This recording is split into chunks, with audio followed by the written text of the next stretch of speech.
Mi gente, I've got the perfect freebie for you. So I just dropped a 17-page workbook to help you get your mind right, especially in this climate of so much uncertainty. So if you are an aspiring or current entrepreneur and you're just feeling stuck, you're not feeling too good about what the future holds, and all the turmoil, the politics, all of it is just throwing you off your game, this workbook is actually going to act as a journal for you. It covers goal setting, efficiency tips, how to manage your time, financial management tips, strategies on how to wrap your head around the next big thing that's coming down the pipeline to bring you consistent revenue in your business. It covers what you should be doubling down on in terms of your well-being. And it is just my favorite jam-packed journal full of marketing and sales strategy to help you get clarity, but most importantly, to help you secure the big bag. So make sure to tap on the link in the show notes. I've linked it there so that you guys can get really clear on the top hacks that you can put into play in 2024 to set yourself up for success. I hope you love it. Nobody did it at this level. And what level is that? The biggest level. The biggest. The billionaire level. Could you imagine telling somebody, like, yo, this gonna work for years, and nobody listened? My wife was the only one that listened, and I kind of had to like drag her. And then when she finally saw it, I was like, I told you so. I told you. Should I go to work or should I call out? Right. I'm calling out. Okay. That's when I realized I was marketing, because that's when I moved from the house, tattooing out the house, like, you know, private studio type, to actually having a shop. I would say affirmations every day, like, I'm gonna be the first millionaire in my family, not the last. And mama messing up business, talking shit. Mama messing up business. She like, these mother is not gonna be sitting on my, cause like, yo, like, thank you for allowing me. Everybody don't allow it, and that's why I feel like I'm in that season where I have to know, because I gotta reserve some of that.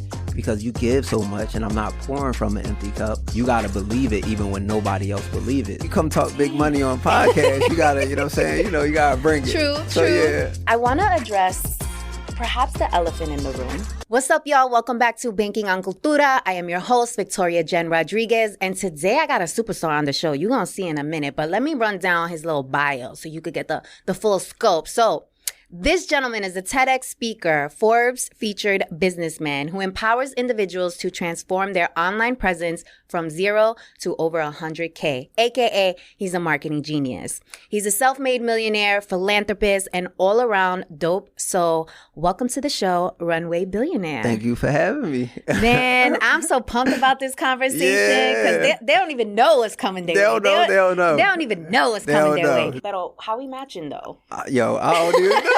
Like, literally, how we matching? I got the feather thing going, you got the cashmere going. It's the alignment. What is this? This is like a mink over here, you know, like a little something, like showing out, look, bling out, like you come talk big money on podcast. You gotta, you know what I'm saying? You know, you gotta bring it. True. Yeah. And plus, I know you was gonna be a little, you know I was gonna throw a little Yeah. So I'm like, all right, and we just so happen to coordinate. So I love it. You gotta spice it up. Yeah. So we like to start the show with some bonchinches, some gossip. So give us some tea. What's the latest and greatest? Give us some tea.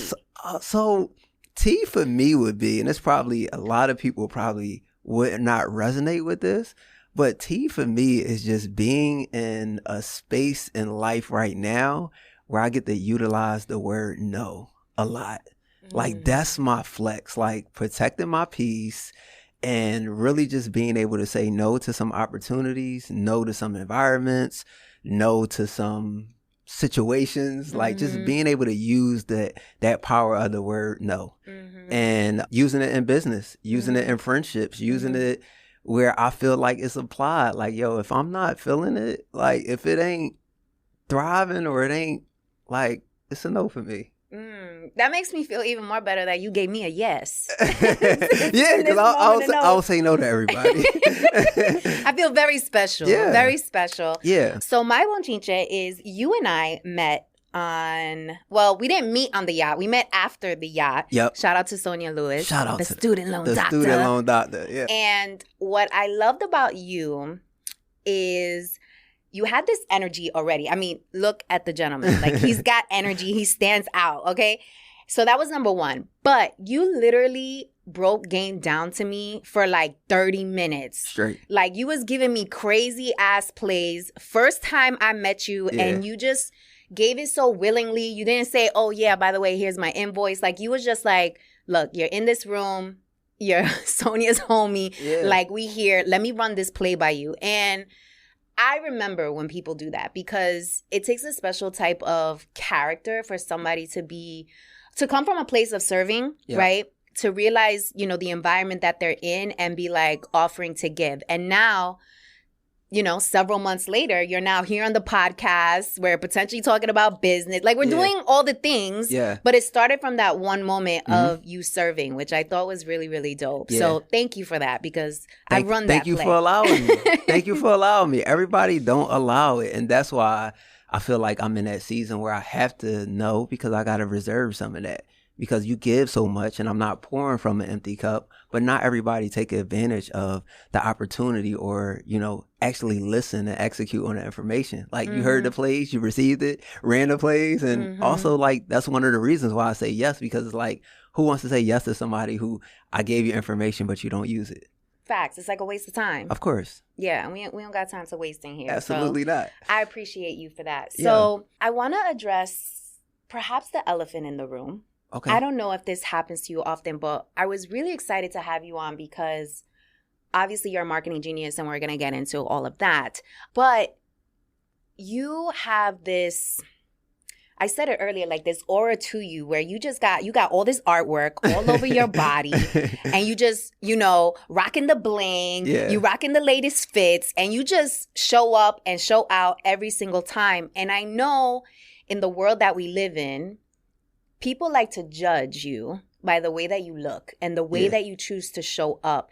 And one of the things I like to drive home on Banking On Cultura is owning your authenticity, owning your power, owning your individuality. And you do that so well. Yeah. Where does that come from? I mean, you know, when I was little, we lived in a shelter. We was very poor. So a lot of the stuff, like I had to embrace hand-me-downs.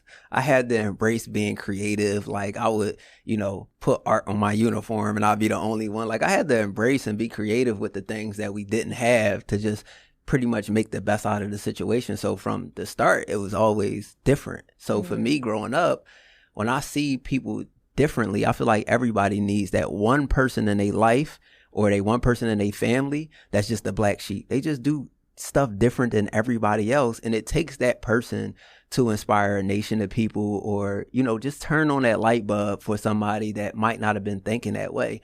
And I just always been that person, so it was just easier for me to do it because I never wanted to do the stuff that other people done. Like I grew up, mom was on drugs, dad wasn't there. I grew up with people selling drugs on my block, and I never looked at those type of people as like, oh, that's cool. That's the thing to do. I looked at those people as like, all right, he just got locked up and just got out last week. That can't be a way of life. And I was just like, it has to be some other way. So it really just drove me to just be, you know, just be different and just be myself. And to be honest, like just be comfortable in the skin that you live in. Like sometimes I don't even notice when people are acting awkward towards me because this is the skin that I live in every day and I'm 100% comfortable with it. So it's like, when I go out and they looking at me crazy, they are actually the ones that's looking crazy because you're staring at me. I live like this every day. So yeah, like, you know, it's just really, really that. Like I look at even from a family dynamic when I talk about the black sheep and you talk about like, you know, your family dynamic, you got that one person that's just different. And I feel like that was me. Like that was my calling for me to be different because my mom, my grandmom got 50 years, 100 years of experience and knowledge, but none of them have done what I've done.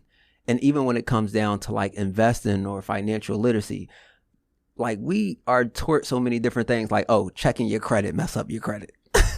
Like it's little things like that that becomes habit and become the thing for your family. It's just like, who breaks that cycle? You got to be different to break that cycle. So from a young age, you've always had this courage, like to stand out. Yeah. You're like, I need to be seen. Yeah. Right? That's just you. Yeah. So what is your advice to people? Because there's people walking out here without all this art on themselves that are beautiful people. You're beautiful too. I'm not saying that you're not. But what I'm saying is like they don't have what you have in terms of what society would deem as like a no-go, like tatting your face. Yeah. Like, nah, son. Yeah. Like, we're not doing that, right? And they're so insecure and they're not comfortable in their own skin. So like, what is your advice to someone who is struggling to kind of like get comfortable in their own skin and find themselves? Well, I think the first thing like that I did for me was that like the personal development. I had to be sure about who I was and who I wanted to be, and I had to be okay with that, flaws and all. Like you have to accept your flaws, and you could use me as an example, right? Like most people would look at me and they probably think like I was having a conversation out with the guy in the hallway. He's like, "Oh, what's your artist?" And like most people would think that, and to be honest, like that actually work in my favor. You get what I'm saying? So it's just like, I think that the biggest thing this year and beyond is like people are looking for more people that are more authentic, like just real. Authentic, yeah. Yeah, they looking for authentic. Like nobody wants the guy in a suit. Like just because you see the guy in a suit doesn't mean that he's successful, right? And like a lot of people that I know that are successful, they are in gym gear every day. They in sweatpants every day. And I'm meeting these people and they like, oh yeah, we just cleared $100,000 today. Like not this year or not this month, like today. And I'm like, all right, what did you do? And when you start to see more people that look like you every day, it really, really helps you. So for one, I'll say just work on that personal development, that self-awareness, that self-love, like master yourself. Like audit the conversations that you having every day with people. Are they talking about their baby mom or their baby dad? Is it toxic conversations? Like really take inventory and ask yourself, how is this a deposit? You know what I mean? And how is this a withdrawal? Like, is it depositing? And is it depositing positively or negatively? And is it withdrawing positively or negatively? Like take inventory of those conversations and you'll find out some of the things that you really have to, cut out. And I feel like that's important. Like as long as you can say like, these are the things that I like, these are the things that I don't like, and then really start working on your personal development, becoming that better version of yourself, then you good. But it takes work though. Like you got to work on it. Did it take you a while to get comfortable with sharing so transparently about like your mom and your dad and where you come from? No. He's like, nope. No. Since like, day one. I feel like that was just the real me. You get what I'm saying? And I'll give you like a little story. Like I started tattooing. Like that's where like the authenticity and being authentic came from, because like I had tattoos. Like you was tattooing other people. Yeah, like okay. I got facial tattoos. That was like my third tattoo. So it was already like, it's like, oh my God. And I was the only one in school with facial tattoos, and everybody was like, yo, bro, you messed your whole life up. And my mom said that to me. And like most people, like that would hurt. But my belief in myself was so big that even when my mom was like, tattoos, son? Like, is you serious? And I was like, yo, no, I really believe that this is the thing that's going to take me out the hood. And it was. You know what I'm saying? But my belief was bigger than the person that gave birth to me. And that's what I mean by like, you got to believe it even when nobody else believe it. So I did tattoos. People cut school. You know what I'm saying? I didn't cut school. People cut school with me. And then like that became like such a big thing, because that, like, I remember March 16, 2008 was the day that I made $380. And that was the day I was like, yo, I'm going to be an entrepreneur. Like that's when a light bulb went on for me. And I was like, yo, if I could do this every day, like what? And at 19 years old, I'm like, oh, it's lit. So my mom is a firecracker. She's so transparent, and she's been that way her whole life. She's going to say what's on her mind. She don't care who's around, and she don't care what she say. And she's been like that her whole life. You know what I'm saying? So for me, I always heard a lot of just real tones, especially when, you know what I'm saying, she drank. You know what I'm saying? She going to speak her mind. So for me, she would say things in front of people that I was doing tattoos like, oh my God, that girl, what? Like, and I'll just be like, Mom, you can't do that. So for me, like expressing the real version of myself, that was my household every day. So I really had no problem talking about that. And what I really realized is that when I was tattooing in the beginning, people were sharing their experiences with me. You get what I'm saying? In a real home environment. So literally in 6 months, apartment became available up the street from my mom. I moved in that apartment because I was like, yo, I really need my own space, because that's how big, like. And mama messing up business, talking shit. Mama messing up business. She like, these mugs is not going to be sitting on my, because like, yo, like.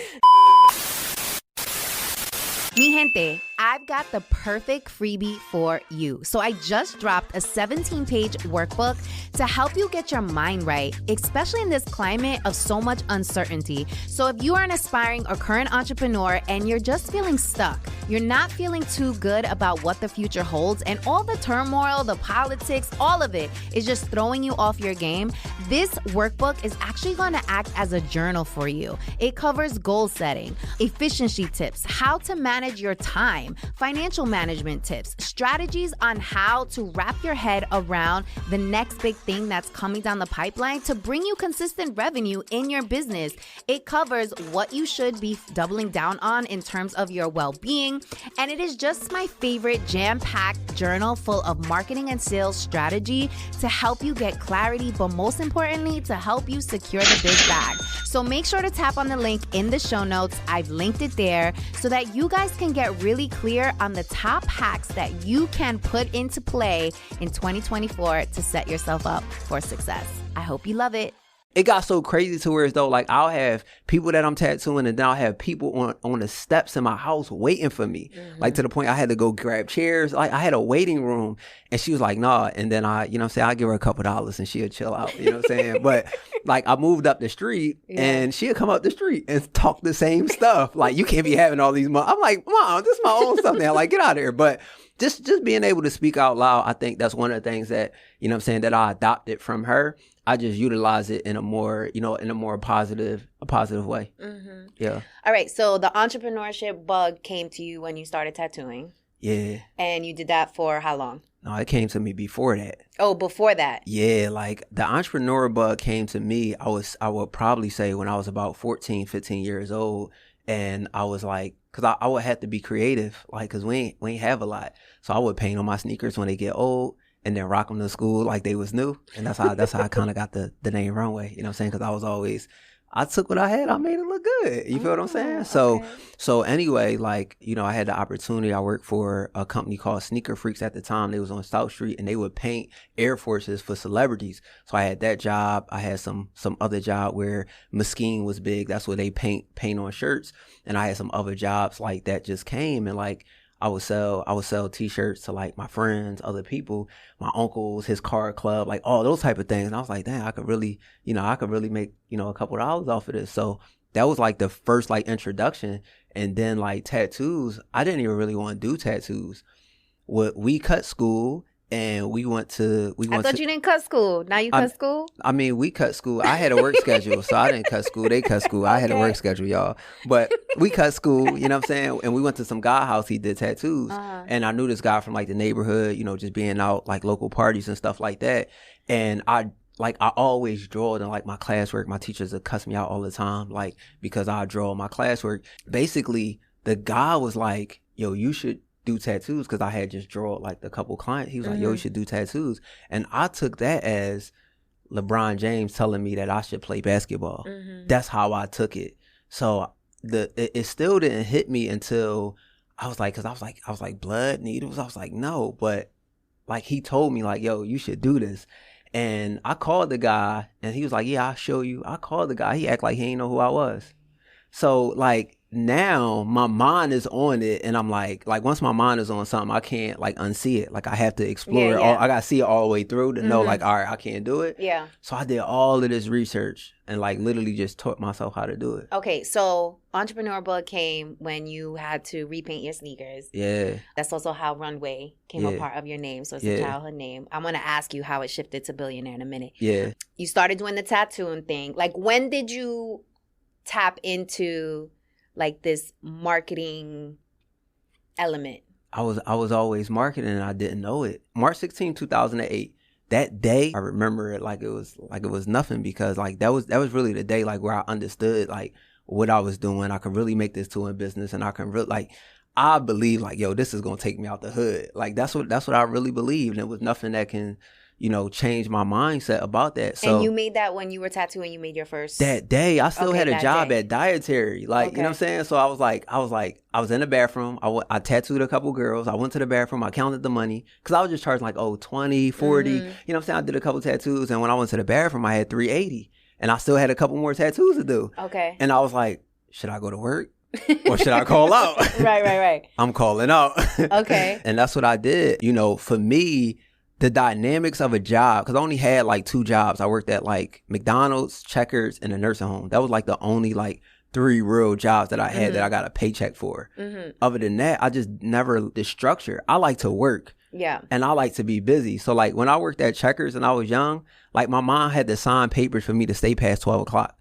Because I'm like, yo, I'm going to work. I'm going to get this money because we've been poor our whole life. Like, I want to get us out there. Yeah. So, like, it was just me to just work. But the structure of a job, like, just really just having somebody who don't see your vision, like, and don't realize, like, what you going through outside of the work and won't allow you to work these other hours and really be able to make this money. Like, I wasn't doing it for new sneakers. I'm doing it to be like, help mom pay the bills. Yeah. You know what I'm saying? So we could get ahead. But that's where it came from. Okay, so I'm gonna take people on the journey, right? Yeah.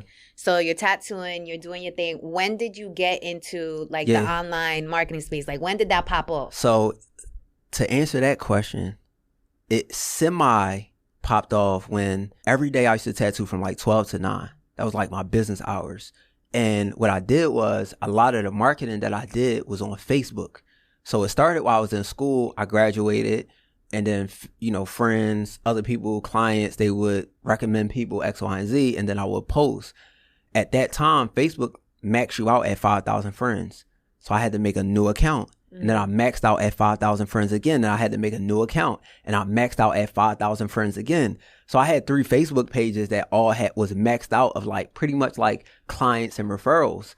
It got to the point where people were at my door at 11:30, 12 o'clock. I still lived there, but it was like a private studio to where though like I'm waking up and there's clients at the door and I'm like, bro, like I'm booked. I got appointments. So I didn't even realize the marketing that I was doing until I would say about 2012. That's when I realized I was marketing because that's when I moved from the house, tattooing out the house, like, you know, private studio type to actually having a shop. So 2012 was the year that I was like, oh, I do know this marketing thing. I do know this. And then 2018 was when I opened up 5 businesses on that same block. So I had my tattoo shop, I had a hair salon, a nail salon, lash studio, barbershop, and event space all on the same block. And like from there, that's when I was like, oh yeah, I know this marketing thing. And the only reason why I had the confidence to open up those businesses because I knew how to work social media and I knew marketing. And I know as long as I got the people with the talent, I could get butts and seats. Yo. Yeah. You literally were like the definition of like by the block. Yeah. And are you the first one in your family to be an entrepreneur? Yeah. Well, not like at this level, but like not be an entrepreneur, but at this level, yes. Okay. Yeah, at this level. Yeah. Nobody did it at this level. And what level is that? The biggest level.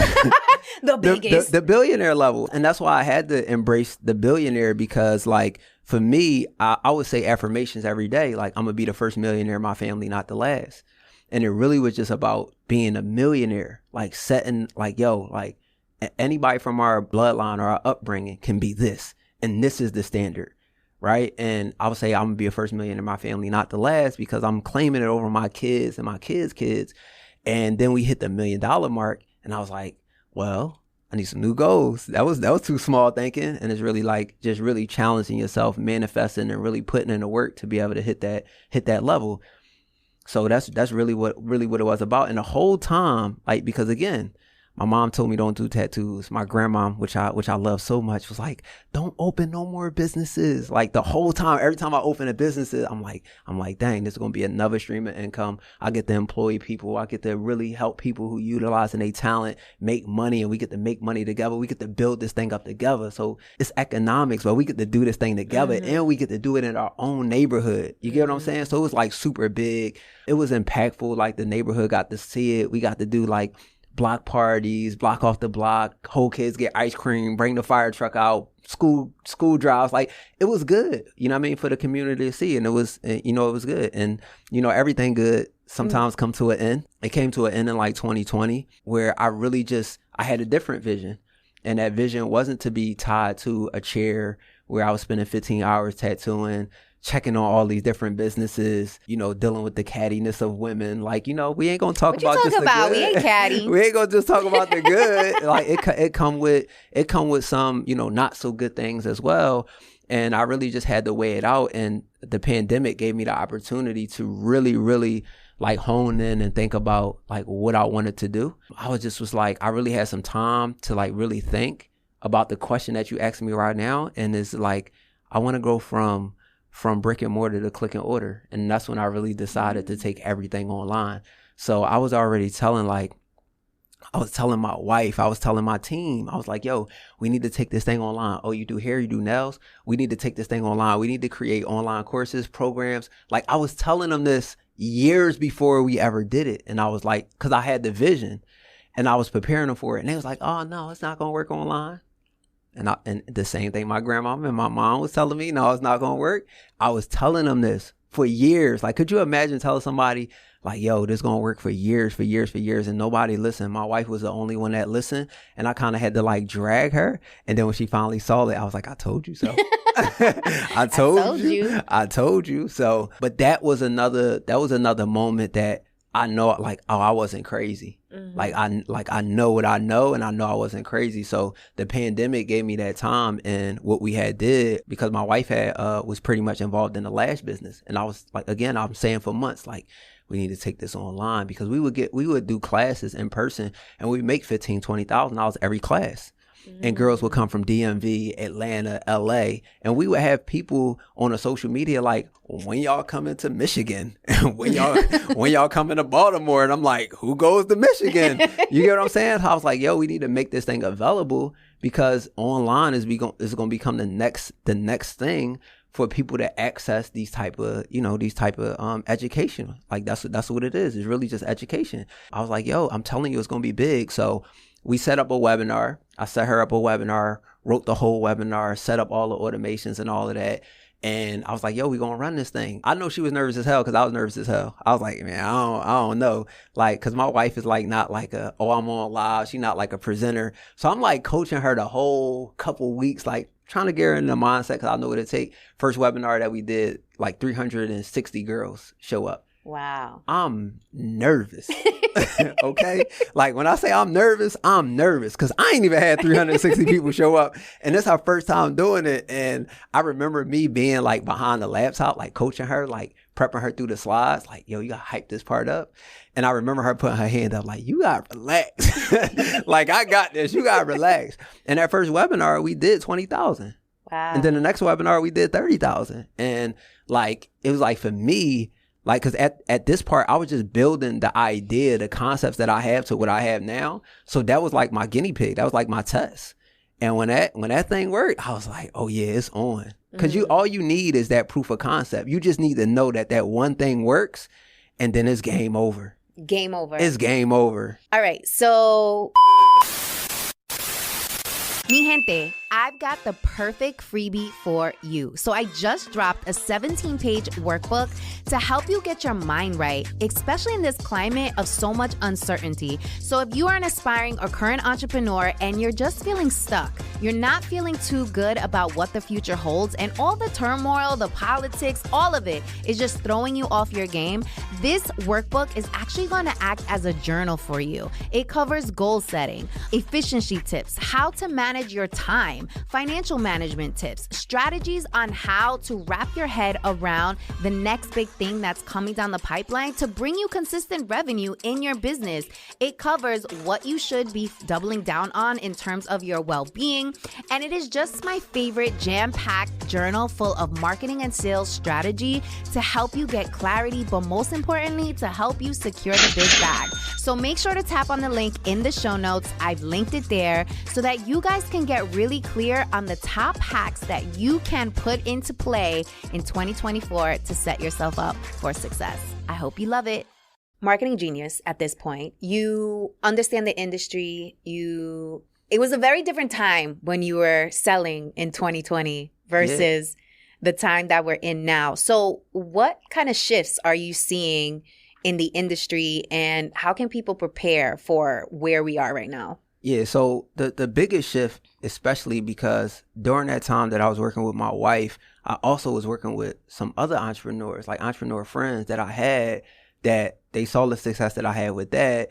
And I ain't gonna lie, a lot of my friends was like, yo, you should start an agency. And I was just ignoring it, like, I don't want to start no agency because when you get this bad rep about agencies, you know what I mean? They never fulfill, they take your money, they do all the things. I was like, I don't want to start an agency. If I start something, I want it to be different. But one of the things that I see different from that time, from selling to now, is people are looking for more authenticity. They looking for more authentic people that they can connect with. They do that through community. They do it through content, right? So a lot of the content that used to work, like the over-analyzed editing content, which I think is like people are going to get tired of that and they just going to want something more real of you holding your phone, selfie style, like, oh yeah, she talking right to me and not at me. I think that's going to be really big. Another thing is like low ticket. I think a lot of people slept on just having a low ticket product, following the Walmart model. Like Walmart, they buy something for $2, sell it for $4, and they re-up. That was the model that I followed that made me my first $1 million. And I still do low ticket to the day. And a lot of high ticket coaches will tell you, yeah, don't do low ticket, do high ticket. And then they turn around and sell a low ticket because it's a customer acquisition. So I think that you having a low ticket product is definitely going to be monumental to your monthly income. Hold on. A low ticket product is like how much? 17, 27, Okay. 47. Okay. Low ticket could go all the way up to what I would consider in today's time is like $97. And with the low ticket offer, Yep. like, is it difficult if you ain't got a community? Because if you only selling to 10 people and it's $20, you're not really making money. Well, it's the point that everybody has it. You know what I mean? So it allows you to do value, and it allows people to be like, oh, well, if I buy it and it's the best stuff that I have aboard, they spend more money with you. And then you don't just sell one product. That's the thing. Most people just think like, oh, I'm going to put a low ticket out. No, you put a low ticket customer acquisition funnel out. So what that looks like is, okay, cool. Let's say that you were putting out a product that was showing people how to secure the bag with corporate contracts. And you had an ebook showing them how to basically craft a pitch. Okay. And then I will also sell them something on that page where it'd be an order bump. So an order bump is I'm in line at Target. I got my kids. My kids like, yo, can I get this candy bar? Dang, they got me for that sell. Right. So order bump is like what goes to that. So I'll give you my exact script that I used that secured me a $75,000 contract. So now it's like, dang, you're going to show me how to craft the pitch, but I want your script too. So I'm just going to pay for that as well. So you increase the amount of money that they spend, and then you go to a one-time offer or an upsell essentially, and you offer them something else. This might be a mini course or some type of training where you show them step by step how to do it. And then they spend $97 or $197. So now you turn that $20 client into a $200 client. And then it essentially leads to them getting on a phone call with you to be like, okay, cool. I want to book you a $5,000, $10,000 program because I actually need help with this. So what I've seen is like a lot of people release these products and then they don't have the extension behind it, right? They don't treat it like the airlines. The airlines, they get us. Book your ticket, check your bag, pick your seat, trip insurance, Wi-Fi. Pay for Wi-Fi. Yeah, car, hotel. So yeah. it's just put in the same process. And I think that if a lot more entrepreneurs understand that, it's not physical products. So it's not like the Shopify add it to your cart type of deal. It's more so of a customer journey and keeping that in mind that when you walk in Walmart, you getting sold from the door. But they're conscious about their customer journey. That's why they place those things there. So you go to Walmart and you're like, shoot, I just went for toilet paper or paper towel. You come out and spend $138. Duh. So I think that's going to be one of the biggest things that business owners and entrepreneurs online can take advantage of in this time is by giving the opportunity to your clients to spend more money with you while they excited. So for somebody who's just starting, Yep. doesn't have the volume. Yep. But they buy into this low ticket idea, like what would be your recommendation for where they should start? Because listening to you, Yeah. you need someone to build out the bump, then another bump, then Yeah. another bump, and then there needs to be an email that comes from here. There needs to be something Absolutely. that comes from there. So that's like a whole system. Yeah. So for somebody who's just starting, what would you recommend? Just starting, I would say just get one product and pretty much like definitely you want to be present on social media because you want to put out content that helps solve the problem. Like most people be like, oh, should I create a lead magnet? And it's like, well, I don't want to build a list of a bunch of free people because then they never buy. So if I'm going to do all the work of making content, getting behind the camera, posting 3 times a day, like doing all the necessary work, I want to make sure that I'm solving a person problem that actually wants to buy my stuff and not just go and become a free person. I want a Phoebe, not a freebie. So that would be one thing. Just get you one and then solve one particular problem and let the client ask you other things. Like, hey, do you have this? Because if your stuff is good, and it has to be good, but if your stuff is good, they'll naturally ask you for those other things. And you take those frequently asked questions and you make more products out that. And then you build on top of that. And then also, if you're not a social media person, the only other way to get traffic to your website is run ads. Like, so you either have to pay somebody to do it or learn how to do it yourself. Like, we can't use the excuse because what it was is people be mad at these influencers and these creators for actually taking the time out and building a brand and making the content. And that used to be the frowned upon thing. Oh, they just an influencer. They just a creator. But the creators is getting paid now because they got over the mental hurdle of, oh, I'm going to show my face. Everybody want to do it without showing their face. Look at some of the biggest businesses. You look at some of the brands. You look at Elon Musk. Elon Musk owned Tesla, but Elon Musk got more followers on on Twitter, Instagram, and everything. They got more followers than Tesla do. Jeff Bezos got more followers than Amazon got. Amazon makes the money, but the personal brand, they know him. Tesla couldn't go by Twitter. Elon Musk can. So it's the thing of you being present because that's the thing that people are searching for. So when people be like, oh, well, I don't want to show my face. Look at me. You know what I'm saying? As motivation. I'm scared of my voice. Hear me. I'm not talking in big words or saying stuff that you can't understand. So like, just utilize what you have because that's enough. And those people who see it will resonate with it. And I teach my students 11-11 framework, which I feel like is so important because 11-11 framework is just like the 1 day, the 1 week, the 1 month, or the 1 year. So you identify where you're at on like in that process, and then you just teach behind it. So if you at 1 day, like, cause you saying like, hey, if somebody just wanted to get started, let's just say you at 1 day, and I don't mean figuratively 1 day, but like, let's say you just started. Do you know how many people are at 0 and have not gotten started and just want to know how to get started? So your whole thing could be how to get started. And it's a lot of money at 0 because people have the biggest trouble, what? Getting started. So it's a lot of money at getting started. You don't have to be decade of experience. You don't have to be at 1 week. I specialize in just showing people how to get started just like I got started. It's a whole lot of money there. Ooh, you getting me excited over here. Whole lot of money there. Whole lot of money. Get me excited. Okay, so you said authenticity is a play. Community. Low ticket is a play. Yeah. Anything else? I would say omnipresence, just being like visible on all these different platforms. So many different things are changing. And I think that you should be building up your community on all these platforms as much as you possibly can. So that way, when something changes with one platform, you still build the audience, or one goes down. Like I'm on my 6th Instagram page. So my first one got disabled, 275,000. Got another one to 170,000, disabled.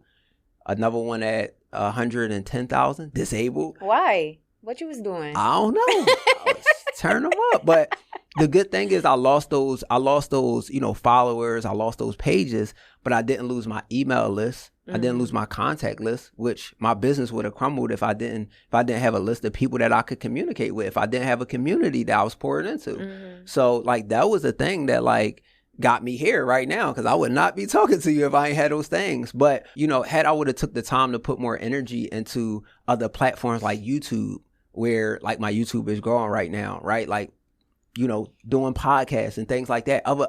Giving the opportunity for my clients to experience me in other settings, right? Because like on Instagram, it's like, oh, you get 30 seconds if I'm lucky. You get what I'm saying? On live, you might stick with me 15 minutes. But on YouTube, that content is going to live longer than I am. And people could go watch them. I'm like, dang, Runway and V was talking about this stuff, years ago. They was touching about this stuff. So you now could go clip this and, you know what I mean? It could be, one of those things where I've been talking about this, because Instagram doesn't highlight that. Yeah. And what are your thoughts around, like, the community building piece? Because it's fucking hard to build community, yo. I'm out here and I'm like, ay, Dios mío, it's a science. It's like magic, like to really be able to build a community that's like loyal. Like I feel like artists, like rappers, singers, etc., like their fan base is different. But I've also seen how like coaches, agency owners, entrepreneurs also have their own fan base. Yeah. But I feel like for artists, I don't know why, I feel like it's easier for them to build a fan base, maybe because some of them have the machine behind them, but it's really fucking hard to build community. So what are your thoughts on that? I think it's hard to build it if you're not sure how you want to go into it. So I think a lot of people, they look at community and they look at the artists, they look at other entrepreneurs and they think like, oh, I want my community to be like that. And then they go in and they look at it and they like, oh, they do 4 calls a month and that don't fit your life. So now you're forced to show up to something that don't necessarily fit you. So I like when I tell my students to build out a community, I would say build out a whole year. What does a whole year in a community look like? Because for one, it'll give your audience a roadmap of where they going and what they can expect for the whole year, right? It gives them something to look forward to so they can continue paying a subscription. What does it look like you showing up? How available do you want to be for your community? And what is the value that you essentially want to give them? So I think like most people don't actually think about it. They just want to, I want to make a community because I want passive income. I want the revenue. And then they don't like what they have to do to show up. Are you going to have a community manager? Are you going to have VAs? Are you going to drop little things throughout the week that's like, oh, it's Friday. Like, yo, what are y'all working on? What's your biggest takeaway? What's something that y'all want? Like, what are you doing inside of your community that makes them feel like they're a part of a community and not just a payment every month? So I think like if you really outline those things, like I'm big on building the business to where as though the business is around my life and not my life around the business. So if I go model another coach on the internet and I'm saying like, oh, he do a 4-week mentorship program or an 8-week mentorship program and that don't fit my life, I'm screwing myself from the very beginning before I even go into it because I can't show up and serve my clients the best way possible. So I think that's like the number one mistake that people make when they go build a community. They do it for, it sounds like a good idea, but does it actually reflect how you can show up? And can you show up authentic? Like, can you show up authentically? Like, can you at the time and like attentive? Like, can you really make that time to pour into your community? And what does it look like? So once you get clear on those things, I don't feel like the community aspect is hard because I think that people will know and they'll see like, dang, I made it to where as though I could pour into the community. I made it to where as though I could show up for you guys authentically. I made it to where as though like you guys have tasks and you guys got a whole roadmap for the whole year. And I think people need something to look forward to. That's really great. I like, because what I'm hearing is what will help alleviate some of the overwhelm that comes with community is having a 12-month plan. This is what's happening every month. This is what you can expect. Also, getting real with yourself on how much time you're actually able to commit. Like, you don't need to show up 4 times a week if you don't have the bandwidth for it. Like, it might be once a month, right? I mean, it might not call you to show up for like, let's say that like people, like you got a community to show people how to acquire contracts, right? It might not cause you to show up every week because it might be weeks where they gotta execute on some stuff. You get what I'm saying? And I really started to see this. Like one of my friends, she does 1 call a month in her community. And I was like, dang, that's so dope. And I was like, why did you make it like that? She was like, well, I put all of this stuff inside of the course, like, and I made it very detailed. And I made like, I constantly update it. So whenever a new update come out, I go back and I update it. It's no way that I could do that. I could keep it updated how it needs to be updated and be on calls with y'all every week. So no. And then also, what do I have that holds y'all accountable? So look, we're going to do 1 call every single month. And before we get on that call, y'all got to fill out a Google questionnaire so that when I sit down and I'm answering these questions, I'm answering it because I know you went through the material and you asked your question. So it's like, dang. She must got the magic wand, because even holding people accountable to that level for them to actually do the work, because you got people out here that'll buy into your community, buy into your program, never open shit. But it's like, thank you for believing and supporting me, but show up. You know what I mean? Because it gets a little like demotivating a little bit. Like when people like don't show up, because it's like, yo, like I'm out here, I'm trying to teach you something. Like, what's up? I need you to show up. It's a brain fuck for sure. It's definitely because you pour into and you know you got information to help them change their life, but it's like some people think that just invest and fix the problem, and it don't.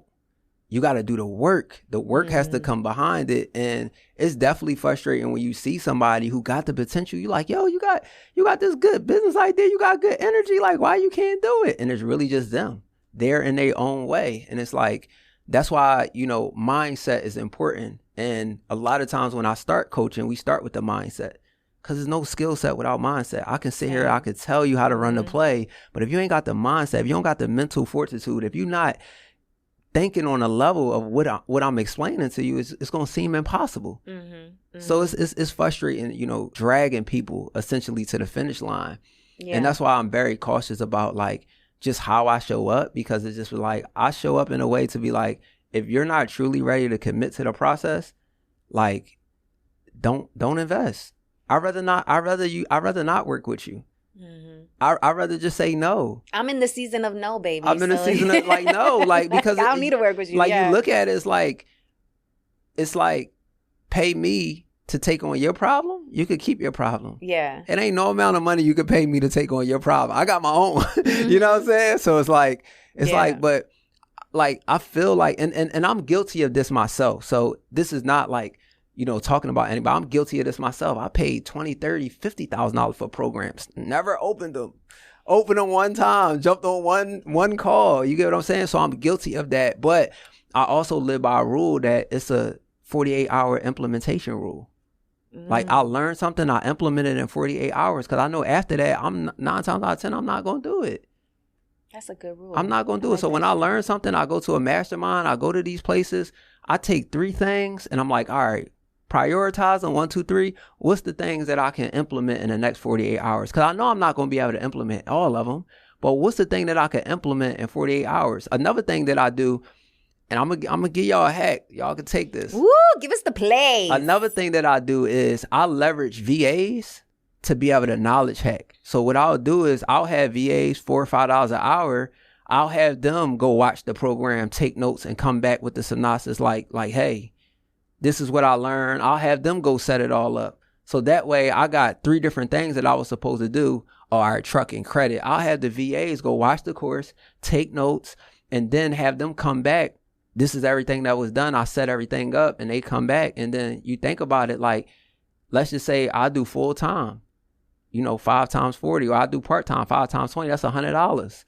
I probably paid $1,000, $2,000 for the course, but I paid $100 to knowledge hack for me to not have to sit in front of it. That's a good play right there. That's a play. That's a good play. I don't know if they understand. That's a play. Good play. I don't know if they get it, but that's a good play right there. Man, we ain't even got time to go into the Talk That Talk segment because you're just giving crazy game. I just want to stay right here. Yeah. So what I want to know is how you've been able to stay in the game, because you're a dad, you're a hubby, you got a lot of pressure. Yeah. And a lot of shit on your shoulders. Like, how are you staying disciplined? Like, how are you still going to get it? Is it your family that's motivating you? Like, what is allowing you to go get it every day? It's something different every day. You know what I mean? I always say to myself that I did a lot more with a lot less. And what I mean by that is I grew up with nothing. So a lot of the things that I accomplished early on, I didn't have everything that I have now. I ain't had the resources. I ain't had the knowledge. So a lot of stuff that people complain about every single day, I don't complain about those things. You get what I'm saying? I've been working on my mindset so long. I got the mentality that, I go to sleep when it's done. Like if I got something on my plate, I know that 15,000 people didn't wake up today. And 150,000 people won't wake up tomorrow. But 1,700 millionaires is created every day. So it's like with that on my mind, it's like every day I get an opportunity to have gratitude over attitude. The hell am I mad about? I ain't got shit to be mad at. But I woke up today. 150,000 people did not wake up today. Gratitude over attitude. And just being grateful to have the ability to do something every single day. So that's one of the things that keep me driven. Then I got my little ones, of course, seeing them grow and seeing them talk about the things and being able to really seek the knowledge and be able to help them, not just as a parent, but as a friend. And also have them pull up in the baby Lambos next to your Lambo. Yeah. All of that. So all of cute when you posted that. I was like, oh my God, they're adorable. But also be able to provide them, with a life of comfort but still, you know what I'm saying, still show them that they got to work at the same time. And then also, like, I don't even feel like I hit my prime yet. Like, I don't even feel like I got the best years of my life yet. So it's like, I'm still in a space to where, though, like, most people like, oh yeah, my 20s, because I had my youth. I'm like, man, my 40s going to be my best years, because in my 20s, you know what I'm saying, I was working super hard. You know, I was making probably a lot of, you know what I mean, you know, not so smart decisions. I'm a lot wiser and a lot smarter. And my kids is going to be older, so I'm going to have a lot of time to enjoy some of my stuff that I want to enjoy. So shoot, we just getting started. So for me, in a nutshell, like, those are all the things every day. Like, I still have a lot of life to enjoy. And I still got a lot of stuff that I want to experience that I did not get to experience. And I know that I had the money and the opportunities to. It's nothing better than waking up every day knowing that the work that you did years ago and yesterday is going to pay for your tomorrows. And like, for me, it's like, how many more tomorrows can I pay for? How many more, you know what I mean, years can I pay for? And really just, you know, just operating in a mindset of abundance and wealth. Like, that's what it is for me. And I feel good waking up every day. Every day. That's a beautiful note to end this on. Tell the people where they can find you and get involved and hire you. Yeah, so because y'all, he got plays. You definitely can hire me for sure. No, we definitely have.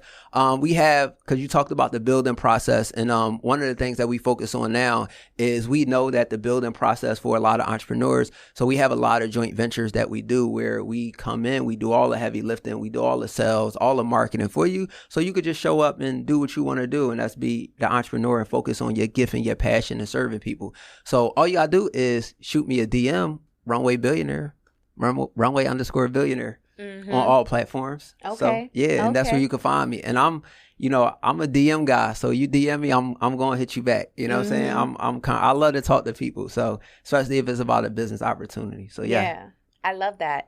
48-hour rule, y'all. 48 hours. Should be getting a DM once this episode drops within 48 hours from 48 hours. Thank you so much for being on Banking On Cultura. It was an absolute pleasure. I'm so happy that, you know, I love having guests on that I'm building relationships with, because it allows me to like learn more about 100%. You and ask questions that I have for my own business and be like, yo, like, you know, pull on that expertise. But I'm also very intentional about who I have on the show. 100%. And I just love your energy. I love watching your success, and I look forward to us making some coins together. We're going to look back at this interview and be like, yo, bro, baby, remember? Remember when we was in that baby studio? Now we in this big studio? There you go. There we go. But thank you so much. Thank you. Mi gente, I need your help. Look, the real game behind podcasts is we need to really understand our demo, aka you, our audience, so that when we go out to sponsors who help us put on this amazing show and deliver this content to you, that they can clearly understand who we serve and what is significant to you and what you value. And the only way for us to get that information is for you to give it to us. So we just created this survey. I'll put it in the show notes. It will take you less than 3 minutes, literally, but it will be so helpful for us to get a better understanding of what it is that you care about, what's important to you, what do you value, so that when we're out in these streets trying to secure the big bag and get sponsors for this show, they know exactly who our audience is and what you care about. So we can bring you the best products, we can bring you the best organizations that are out here serving the cultura, the community, you. So please take a moment and fill out the survey. I'll link it in the show notes. Appreciate you.